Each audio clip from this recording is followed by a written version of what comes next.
warahmatullahi wabarakatuh. Jadi dalam Islam itu ada dua filosofi yang memang agak berbeda. Kalau Ibn Rus itu memang pandangannya kepada sosial, muamalah. Kalau Imam Ghazali itu ke diri dia, ke dalam diri. Jadi wajar lah ini kan, kalau pengikutnya Imam Ghazali begitu, dia ke diri. Apapun yang terjadi itu dia sudah menikmati, karena dia berada pada fase penyerahan diri. Nah itu. Ya, itu. Makanya itu ada beberapa, kalau di barat itu sebenarnya lebih cenderung kepada Ibn Rus. Jadi muamalah, perbuatan. Ya. Kalau Imam Ghazali memang ke diri dia, ke dalam. Jadi memang ada yang tidak sependapat Imam Ghazali. Karena kalau begitu semua katanya bagaimana keadaan negara kita. Tapi ada juga yang berpendapat bahwa itu baik untuk diri. Jadi sosok dan Ismail pandangan kita. Memang dia penggemar Imam Ghazali. Jadi saya wajar itu. Jadi apapun terjadi dia tetap nikmati. Dia tetap bahagia karena dia berada di fase itu. Fase penyerahan diri. Tapi apa yang ditetapkan Ustaz itu secara umum. Itu fakta-fakta. Fakta yang kita lihat. Bagaimana negara kita dengan ada semua kekayaan kita. Dari emas, minyak ada semua. Bagaimana dengan Qatar? Hanya minyak apa? Minyak saja, tapi makmur dia. Karena cara pengelolaan itulah. Seperti Pak Ismail itu. Jadi bagaimana mengelola sumber daya alam ini? Jadi kekurangan kita memang di segi SDM. Jadi kita belum merdeka dari segi kemampuan teknologi. Kita mesti ada ketergantungan. Selanjutkan Ustaz. Yang mana? Silakan, kita lanjutkan. Iya, jadi menanggapi atau tanggapi. Iya. Silakan ya. Pertanyaan ya, bendera. Oh iya. Ya. Mungkin, ada di waktu 10 menit ada. Sepanjang yang saya pahami, kalau bendera itu meskipun dia benda, ya, kalau benda itu kita sakralkan, kita kultuskan, kita agung-agungkan sampai pada tahap kita betul-betul menganggap itu sebagai sebuah sesembahan, itu memang sudah mengarah kepada kesyirikan.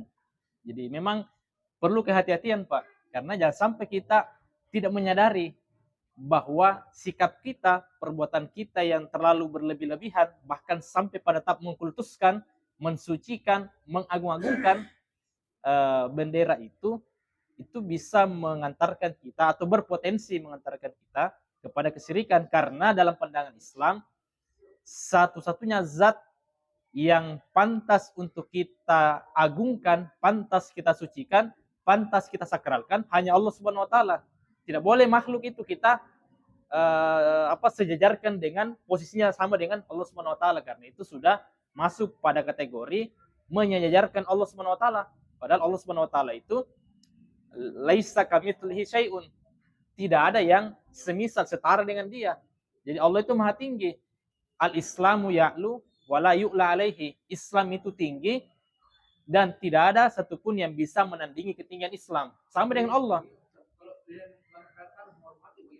Iya, jadi kalau saya secara pribadi ditanya pertanyaan seperti itu, kalau saya pribadi Pak, saya tidak hormat saya. Tapi kalau misalkan Bapak mau hormat itu silahkan. Kalau misalnya Bapak berpendapat seperti itu. Karena saya, ini kan kehati-hatian kalau menurut saya Pak.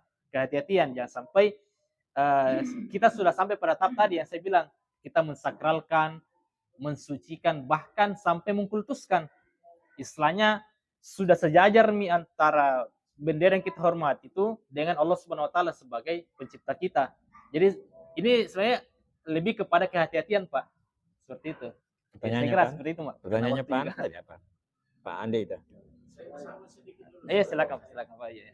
Jadi Pak, saya sambung tadi Pak Ustaz bahwa yang penting jangan mengkultuskan. Kalau kita hormat bukan berarti kita kayak sakral apa segala, tidak. Kami beralih ke Ka'bah, kita datang bersujud di sampingnya. Bukan berarti kita menyembah Ka'bah, itu tidak. Kita tetap mengingat Allah Subhanahu wa taala. Jadi hanya simbol, ya tidak ada hubungannya hormat dengan kita apalah itu musyrik apa, tidak ada, menurut saya tidak ada. Karena itu kesepakatan bangsa Indonesia bahwa kita menghormati benda itu sebagai rasa hormat sajalah. Terima kasih. Assalamualaikum. Ya, sebagaimana kata Bapak, Rasulullah SAW pernah bersabda, "Qulil haqqa walau kana murran." Sampaikanlah kebenaran itu walaupun pahit. Jadi saya tidak mempermasalahkan reaksi Bapak. Kalau Bapak menolak, tidak setuju, itu hak Bapak. Tapi kewajiban saya itu menyampaikan juga. Seperti itu. Jadi kita mau menerima atau tidak itu hak Bapak. Jadi kewajiban saya menyampaikan. kebenaran yang saya pahami seperti itu. Jadi saya kira mudah-mudahan ada waktu lagi, ada waktu di lain waktu kita bisa lanjutkan diskusinya. Dan yang saya kira sangat penting untuk kita harus kedepankan adalah persaudaraan, ukhuwah Islamiyah. Itulah yang harus kita kedepankan. Berbeda pendapat itu hal biasa.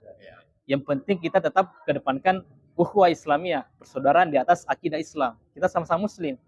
Tidak elok kalau misalnya kita sama Muslim, lantas kemudian kita saling bertengkar, apalagi sampai emosi. Saya kira tidak elok Pak kelihatannya. Mungkin itu wabillahi taufiq wal hidayah.